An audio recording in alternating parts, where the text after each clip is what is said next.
Hey everybody, and welcome to Let's Look at Okhlos. At least that's how I'm gonna choose to pronounce it. This is from Coffee Powered Studios, published by Devolver Digital, and this game's been on my radar for at least maybe a year or so now. Definitely I saw it at PAX West last year, and it is a little bit like Greek Pikmin is the way that the fact sheet describes it, and that's not a bad way to describe it. You could also think of it as a little bit like that Wii U game from Platinum Games, The Wonderful 101, but I tend to think that it's almost like a Pikmin roguelite, if that makes sense. This is not a traditional game with a campaign that is 4 to 6 hours long that you're meant to play through. Rather, it's one where you're probably going to die a lot early on, and it's meant to be replayed. You get different items, or different heroes in this case, each time. And then, by building up that kind of, like, army that you can get with special kind of abilities, you get to the end of the game. Anyway, this comes out on Steam on August 18th. This is a code that has been provided by Devolver Digital. I played about an hour and 15 minutes so far, and at first I was like, as soon as I figured out it was a roguelite, I put on my Binding of Isaac, Spelunky, Nuclear Throne, Enter the Gungeon hat, and was like, oh, well, you're gonna have to try harder to impress me. But the game does have a lot of charm associated with it, and the more I've played, the more I've kind of wrapped my head around its more novel mechanics and started to like it, I think. But we're gonna start a new game here, just so you can get a feel for it. The run that I was on, it was only about 15 minutes long, but that was the longest run that I've had in the game so far. I usually, if I don't die on the first boss, I usually die on the second boss. But it is organized into, like, rooms and floors, almost like the way Isaac is, but instead, you know, we'll call them districts and cities, because that's the way it works. The game really does ooze style as well. Not only is it, you know, Grecian? I don't know which way. Hellenic, maybe, would be the way that you'd like to describe it. But from an asset standpoint and the way that the art design and art direction has been done, it looks very unique and very striking as well. Hi, I'm Homer. You may remember me from such epics as the Iliad or the Odyssey, but today I'm here to tell you a story about an angry mob. This is like the Binding of Isaac opening cutscene. You don't need to watch it if you don't want to, but why not? As the titans before them, the mighty Olympian gods kept mankind prey to their whims with an utter disregard for common politeness until water plus time equals more water, and then Monty Python's foot just stomps on our friends, and this guy goes, enough is enough. I don't know what that means, but if you speak Greek, you might. Yeah, there you go, enough. And then, normally, I think we would go through the tutorial at this point, but because we've already played the game a few times, we don't have to. So this is our philosopher, and our philosopher is basically the person who controls the mob. Now, there's a few mechanics that I'm basically going to say, hey, give me some time to explain them to you. One simple relationship is, if you see, like, grayed out civilians like this, you walk into them, they become part of your mob. Up in the top left, you can see we're at 5 out of 25. That indicates how many people we can have in our mob, or how many things we can have in our mob, because you can pick up animals as well. Animals actually don't take up a spot in your mob, and they also don't provide you with any benefit beyond, you know, moral support. I've never seen this guy before. Super secret game modes. Okay, I don't have any codes to give you, but that's okay. So we're gonna start. I think you usually get like 15 or 16 people in the marketplace here. There we go, we got up to 16. Is there one down there? No, that's a statue. And I'm just sprinting here with my arms out. We also can, as you play through more of the game, unlock new mob leaders and new heroes. So, right now I've got Hipparchia of Maronea. She made enemies drop items. Epicurus, he boosts max HP by 10%, defense by 10%, and morale by 10%, but lowers critical chance by 25%. Or just a philosopher. So you know what? Let's go with Epicurus as our leader here. Better HP, defense, and morale for lowered crit chance. Then we got heroes, and heroes are basically like items that we have in a game like Isaac or Spelunky that give us usually a passive benefit to our entire mob. So Pandora, she made props have a greater chance of dropping items, but also made them spawn enemies. Baron Munchausen boosts one random stat by 40%, and Pyrrhus of Epirus boosts mob capacity by 5 and defense by 40, but killed one unit each level. So Pyrrhic Victory, I guess you kill one of your own. I just unlocked this unit, so you kill one of your own units every single level, but you do get better mob capacity and much higher defense. So we'll start with all three of those because we can. And you can see our stats over there on the right side of the screen. They should be affected by the ones that we take. So we're starting with 140% attack, 150% defense, 110% HP, normal speed, and slightly higher morale. And those people with the icons above their head are going to be our heroes. And I believe that the heroes can die, and if the heroes die, I'm assuming you lose the ability, so you really want to try to keep them protected as much as possible. So we're headed to Delphi, which is our first area here. And it's probably a good time to introduce the other various units that we can come across. So let's just pick up as many people as we can get. Did we just get another philosopher? That's a little unusual. You know what? Let's just start by indicating how the heck the game is played. Basically, it's a pretty simple game to explain. You have a crowd rather than a player character, although you do control the player character yourself in the form of your mob leader. Your goal is to kill all of the enemies that exist on each level, and you can see where the comparisons to other roguelites come in at this point. We have the ability to attack, which is right trigger on the controller here. You have the ability to run, which is right bumper. And you have the ability to defend, which is left trigger. So there's attack. You know, you can just... Oh, don't attack that! Don't attack that! It's an explosive barrel. And you can direct people around with the banner that you control with the right stick. Also, every single room, you get something like this, like the opportunity to... trade units for units. So we could get more citizens here by trading slaves, or trading Spartans, or attackers, or trading defenders. Basically, there's multiple different kinds of units in the game. Slaves can pick up items, which are very useful. You know, they can heal you, they can explode, they can give you invulnerability. The Spartan-looking guys are really good at attacking, high attack, low HP, and then the blue guys are worse at attacking but much better at defending, and there are other units that we'll probably come across throughout the game as well. But for now, these are the ones that I'm familiar with, and we're going to pick up as many of them as we can. So part of the strategy beyond just like going around and causing chaos and, you know, crushing all these enemies that you can is tailoring your mob in such a way that you want it. Like you probably want, I think at least, in my relative ignorance here, I think you want relatively low amounts of civilians, like a moderate amount of slaves, and then like a lot of attackers and defenders. So I got an item here, and you can see one of the slaves holding a shield. What that is a invulnerability power-up. Now there's a power-up that allows you to spawn spirits, I think. I don't fully know what it does, but the rest of them I'm very aware of here. So get through that level, no problem. We're still at 30 for 30. Trade units for heroes. Okay, so now we can trade some of our units away to pick up another hero. Basically, we're trading people away, the civilians, for another item. So boost mob capacity by 5, or... And by the way, I like how it's in past tense because of the fact that these are, you know, ancient figures of ancient history. So we have Menelaus, boost mob capacity by 5 for 5 civilians. Citizens, maybe. Spartacus boosts attack by 75 and defense by 75 for slaves in the mob, but he costs us 10 slaves to begin with, and we only have 10. And then Antigone boosts max HP by 25 and morale by 25, costs us 5. I think we should actually... Oh, we can only take one hero here, so we're going to take Menelaus. And thus Menelaus joined the mob, he boosted mob capacity by 5. So I'll tell you straight up, this is the largest mob I've ever had. Let's use our shield there, using the Y button. And... by the way, I forgive you if you're watching this right now and you're like, NL, I'm coming to this in good faith, but as of the present moment, I have no fucking idea what's going on.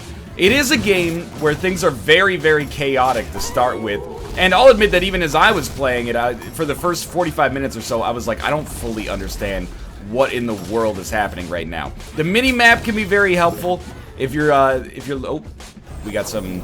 meat there that I saw. Let's unleash some of these spirits again. I don't really know what those do. Those are the ghostly sounding things that we had there. I didn't really know what I was doing for a while, but slowly but surely I've come to wrap my head around it a little bit. Alright, so we picked up an explosive barrel. Basically, use the explosive barrel with our slaves to try to take out enemies faster. Now, when we get that little, like, shield pop up there, I'm pretty sure that indicates that we basically parried the attack and probably got like a larger defensive bonus, or maybe took less damage as a result. So obviously I'm feeling pretty good about myself in that regard. Now, as in a game like Isaac or Nuclear Throne, every single level ends with a boss. We should have one more level, I think, before we get to our boss. And the bosses are all unique and very tricky to fight in their own way as well. I don't think we want to trade civilians for... or slaves for civilians at this point. The slaves are actually... very useful to hold items for us. You may also be wondering what's going on with that mega chaotic mob thing at the top of the screen. Basically, the more chaos your mob puts out in less time, the more that meter gets built up, and I believe mega chaotic mob is the highest level that you can possibly get to. I don't really know what it affects, to be honest with you. Okay, we can pick up that shield, thankfully. But The higher it is, I think the faster your mob is, and also maybe the more damage that they do. That's been the experience that I've had so far, at least. And on a lot of boss fights, if you lose that momentum, you're going to be in a little bit of a slog, and it seems like that's probably what's coming up next is our first boss fight, if I had to guess. But what do you got for me? Agamemnon. Boost mob capacity by 10, costs us 10 civilians. I'll do that, and thus Agamemnon join. This is like by far the largest mob I've had. Oh, we can't go back and get other ones? Whoops. Boss fight? Boss fight indeed. Alright, so this is Apollo. And then the mob faced a new rival, Apollo. He was not so good at parties. So we're gonna get in here. And really, the way that you die, and I probably should have explained that earlier, but the way that you die is by, having your mob ruler die and not having any philosophers that can take his place. So the philosopher is basically like the ruling class in the game. Try to block these attacks. Some enemies attack the philosopher and some attack the mob. You're more likely to die if you lose your entire mob, because enemies that target anything are going to come for you, and also you're not going to have any ability to kill enemies reliably. But there is almost like a little bit of a Captain Forever remix vibe where, you know, you can have a huge mob, fudge it up, and then come back from oblivion in the future as well. We didn't lose that many units there. In fact, we might have lost 0. Now we're in Ephesos, and again, if my pronunciation bothers you, I apologize for that. I'm not Greek myself, but, you know, I'm trying here. The game seems to wear that, you know, lovingly on its sleeve, and there's nothing wrong with that, but it does cause pronunciation problems for me. Like, could you have not just come out with, like, an American version of the game and called it Ohio instead of Okhlos, and then, you know, maybe been like, I'm trying to think of a famous Ohioan, who's not John Kasich, but anyway, there's probably several. Henry Ford, let's just say Henry Ford. Have Henry Ford be a boss. I mean, oh, this guy is, he's targeting me directly. The enemies get a lot trickier as you go through the game here, so yeah. You can absolutely fail, and if it seems like it's easy so far, I would very much disagree with that. I've never managed to get past the 3rd level. I have gotten past the 2nd level on a couple of attempts. I don't know how many levels are actually in the game, but it does seem to be one of those, like, you know, Isaac or Gungeon style, like, lunch break roguelites where the game is over in, you know, less than an hour or around the hour mark, but I'm not sure, but... Of course, as in all of these games, just because it takes an hour to beat does not mean that it's an hour long. You know, to get the requisite skills necessary, or even the requisite luck necessary in some circumstances is going to take you much longer. So we can trade attackers for philosophers, or citizens for philosophers. I think we'll trade citizens for philosophers, just to insulate us here. Philosophers are basically our number of heart containers. And at least this is the way that I'm choosing to conceptualize the game. And, oh god, run away. If you play it for yourself and you find that my strategy is bad, I would not be surprised, to be honest with you, because I think that, based on my performance so far, that seems pretty appropriate. So, how do I feel about Okhlos so far? Ooh. He could carry multiple items for 5 slaves. I mean, we do have a ton of slaves. We should take Oedipus, maybe? And Einsteinus. I don't know if he's a Greek figure. I think it might be a little bit more contemporary. He increased a random stat by 25% each level, but at the same time lowers a random stat by 10%. We should get rid of slaves instead, because we have more slaves. And I believe that these are unlocking the slaves for us as well. How do I feel about Okhlos so far? At first, I was like, you know, it seems a little inelegant. And I think that's part of, that's like an intentional design. I'm not telling them something they don't already know there. Inelegance is not always a bad thing. When it's controlled chaos, or it's intentional chaos at least. And that's definitely what's going on here. This is a game where it's tough to tell absolutely everything that's going on. It's almost the antithesis of a game like Enter the Gungeon, where everything's, you know, color-coded and got flashy particle effects that are intended to tell you whether something is friendly or whether something is not friendly. This is much more out there as far as, like, you're not really likely to be able to understand everything that's happening right now. And that's okay. I think the more I've come to embrace that and the less I've fought against it, the more I've had a good time with the game. And I don't think that necessarily this is my taste for roguelites. I don't think, like... Mostly because I find it very difficult to remember what the hell I even have going on any given run. Yo, that dude is holding 5 shields, though. But I think the game's tone and sense of humor and actually the moment-to-moment gameplay is pretty chaotic and fun as well. I think it succeeds largely in that department. Now, I don't think this is the kind of, and people are going to take issue with me calling it a roguelite, but basically I'm using that as shorthand for, you know, a game that is meant to be replayed over and over and over and over again. And I'm not talking about, you know, Star Wars Knights of the Old Republic. I'm talking about, oh, I got trapped in a tree. I had to get them to attack the tree to get me taken care of here. I don't think this is like, you know, a 100-hour roguelite, like the same way that you would get really into a Nuclear Throne or The Binding of Isaac, but I think that it's novel enough and enough of a departure to be, at the very least, interesting. Is it liable to become your next obsession? I don't think so, but at the same time, I much prefer this doing something novel and being interesting with it than just like, well, we made like an Isaac that's not as good as Isaac, right? Like, I appreciate that this has a lot of its own personal charm and is very much its own game. Okay, so that one dude is holding so many... This is like a challenge room. I've never seen this room before. Arrows are just raining down on us constantly. That one dude is holding so many shields. We still have to get through this whole floor before we can get out of here. It's not just like... Or we have to get through this whole room before we can get out of here, I should say. I think that we have chosen the greatest hero. Man who can hold 500 shields or a variety of other items seems to be very useful. Those active items that the slaves can hold are extremely helpful. You might notice one guy's holding the mushroom here. At least it seems to be a mushroom. What's up with that? I have no idea. I've been holding this mushroom on several runs. I don't know if maybe it's like this game's version of the eggplant or something. You have to take that to a secret location and it unlocks the Acropolis. I've got no freaking idea, okay? We got 44 members still. That's pretty good. I would not mind trading civilians. Boost mob capacity or heal the mob a little each time. Nah, let's take Philip II of Macedon because I would like to be able to just continue growing our mob. Dionysus! And then the mob faced a new rival, Dionysus. Wine and ecstasy were Dionysus' strengths. If you invited him to a party, you wouldn't regret it until the following day. So this boss fight starts to introduce a mechanic that was not really talked about in the Apollo boss fight. And what that is mood. So he can actually make it so your... Oh, I didn't mean to do that.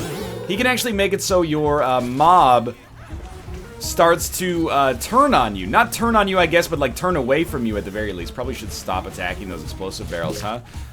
So he can basically send out like a negative mood modifier that makes your mob leave, and then you have to spend time to go and catch him. Like there might be some just hidden in the forest right here that we could go back and get right now. I'm just trying to see along the side if there is. Okay, there you go. Throw some defense. I've basically just been holding the right trigger the whole time. There we go, we defended that one. The purple is basically, you know, negative emotion creep at this point. Wonder if we can just defend against that. There does seem to be a lot of skill associated with these boss fights, for real though. Like, I have taken a long time to figure out how to fight the first floor bosses, and I'm still figuring out the second floor bosses, like, without a doubt. But this is going so much better than the last time I tried to fight Dionysus, which was, like, literally a half hour ago. I was pretty terrible at it. Okay. And then just... They're gonna explode. Just hold your shields down for a second. You still get hurt, but you'll get hurt less. Oh, we picked up an item? Oh, it might have just been the mushroom there. So our mob size is dwindling, but it's not because our units are dying, necessarily. It's because they're being demoralized and pushed away, as you can probably see up there. But we're still doing pretty well in terms of his damage. You know, he doesn't have very much HP left. But, you know, some of these enemies will come after me first. The mob leader. Just be cool here. There we go, we got it again. Gone and done it again, y'all. In the wild, wild birth of Western civilization. It does seem like defending might inhibit that, like, negative emotion creep. I'm just trying to kill him, because once he's dead, all of the units are dead. Oh my god, we got a depressing mob. There we go. So we did succeed. I'm hoping that we get more than 12 people or 20 people when we go down to the next level here. We'll see. Now let me tell you about Sparta. It was something like this. Alright, we'll grab some more units here. This is officially now the furthest I've ever made it on a, oh, Jesus. Can we only hit him from the back or something like that? Can we only hit him from the back to the melody of Roll It Slow, but now I've got to get up in it fast? There you go. Good block. We got traps and stuff that we have to watch out for as well, but you didn't see much of that in the early levels. There was a little of that in the tutorial. Here's we have a key as well. So this is one of those weird games where at first I was like, I see what you're going for, game, and I'm not sure I'm a fan. But the more I've played, the more I've kind of realized that if you're gonna play this, okay, stop walking them into the spikes. Get out of the spikes. Get out of the spikes! I've started to realize that if you're gonna play this, you have to embrace the chaos, you know? You have to get rid of this mindset that you're gonna be able to control absolutely every single one of your party members. Just be cool, guys. You have to accept that some of them, slash many of them, slash sometimes all of them are gonna die, and there's not a whole hell of a lot you can do about that, and you just kind of gotta go with the flow, and I think that has been something that's been very positive for my experiences so far. I've gone from being sort of like lukewarm on it to being actually relatively positive. You know, I've gone from maybe like a 6 to a 7.5 out of 10 in my own personal, you know, informal power rankings on this, and that's pretty good, actually. I also, like, from a, again, I said this before, but from like an audio-visual and like an asset standpoint and a tone standpoint, I'm a pretty big fan of what the game's putting out here. Here, get these attackers on our side.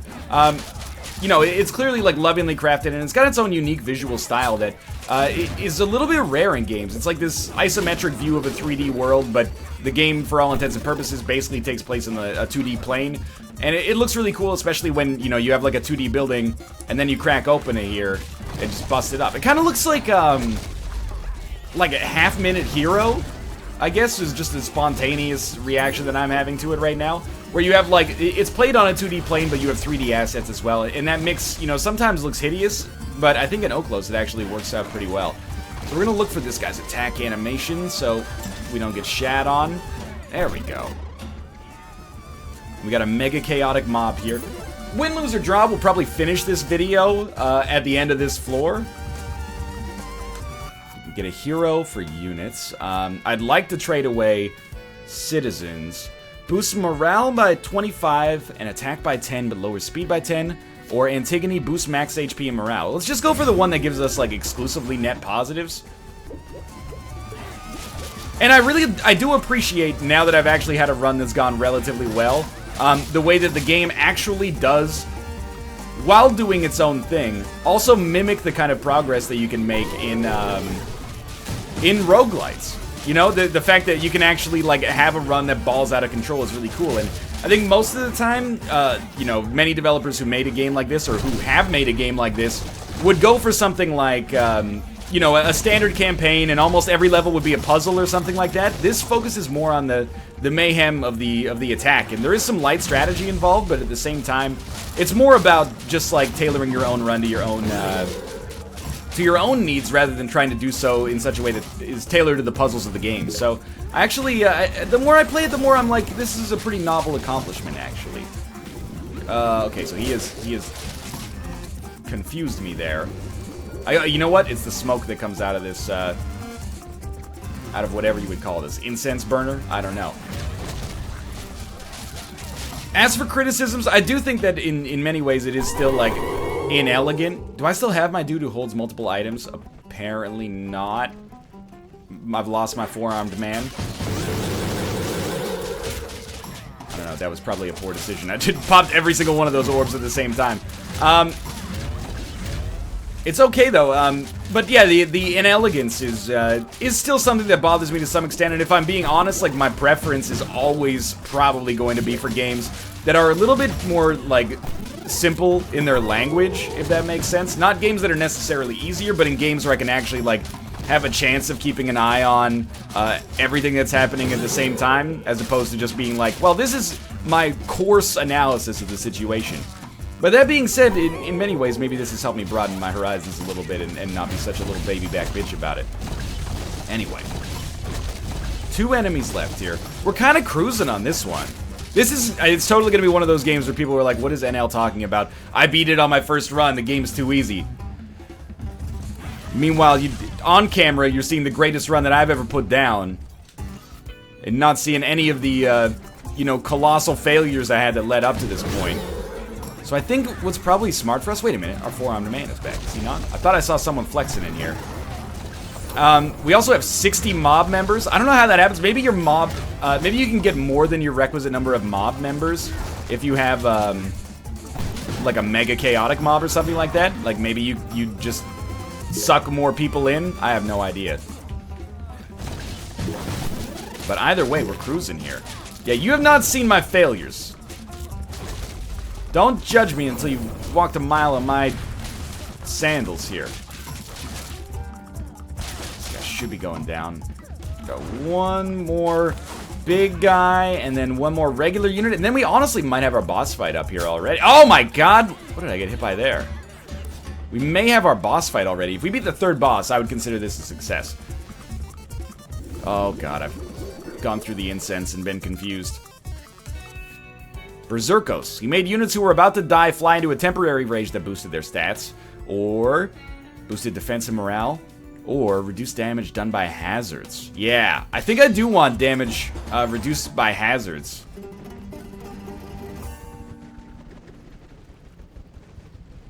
Okay, it's the Trigger Twins. Ares. Then the mob faced a new rival, Ares. He was the original god of war and a P2P distribution pioneer. That's a joke that I don't get, but I can recognize that it is indeed a joke. Alright, so I don't know. Let's go for Deimos first. We got Deimos. We got Phobos. Personally, I always thought Phobos was underrated on Friends. Lisa Kudrow put in a great performance there. Alright, so we kill both of them, and then Ares comes out, and he's probably, like, relatively pissed. I mean, he is, like, the god of war and all that. But we've killed him already, because we're the greatest Okhlos players of all time. I think you may have witnessed the equivalent of a Brimstone run, if that makes sense.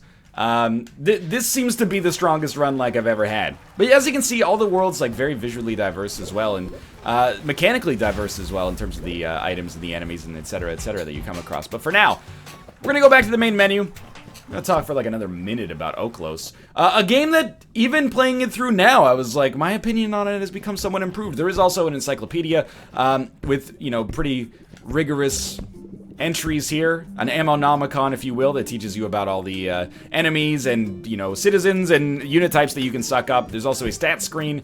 You know, my best run ever apparently is 14 minutes and 20 seconds, even though we just defeated that level, but that's okay. My favorite unit is an animal. My favorite item, aka hero, is Philip II. What can I say? And that's about it. Okhlos, I think the more I played of it, and this is the 10th time I said it, the more I've said it though, the more I believed it. The more I played of it, the more I liked it. I think it's kind of one of those games that could occupy just below the upper echelon of roguelites. You know, for me, I don't think this will have the enduring staying power of a Spelunky, or an Afterbirth, or a Gungeon, or a Nuclear Throne, but it succeeds not only mechanically and on the basis of its actual merits, but also on the basis of its novelty. And you may perceive this as being less of a roguelite than I do, but at the same time, I think it occupies a very similar niche, and I think it's done an admirable job, actually. So this is going to be available on Steam a couple of days before this video comes out, so it should be available now. You can check it out for yourself at a price point that is indeterminate at this point, but I'm assuming $15? Let's see how right I was when that actually comes out. And at that, I think if you can get, you know, 3 or 4 hours of gameplay out at that price, with the possible high end of being, you know, in the dozens, you know, possibly depending on how much it actually strikes you, I think that's a relatively fair price point for a game of this style and magnitude. But for now, I hope you've enjoyed the video. If you want to pick up Okhlos on Steam, there will be a link in the video description below, and of course subscribe if you want to see more Let's Look At's in the future. Like the video if you enjoyed it, it helps out a great deal, and of course, subscribe. I already said that. You know, the more I've played I'm just joking. Thanks for watching. I'll see you next time.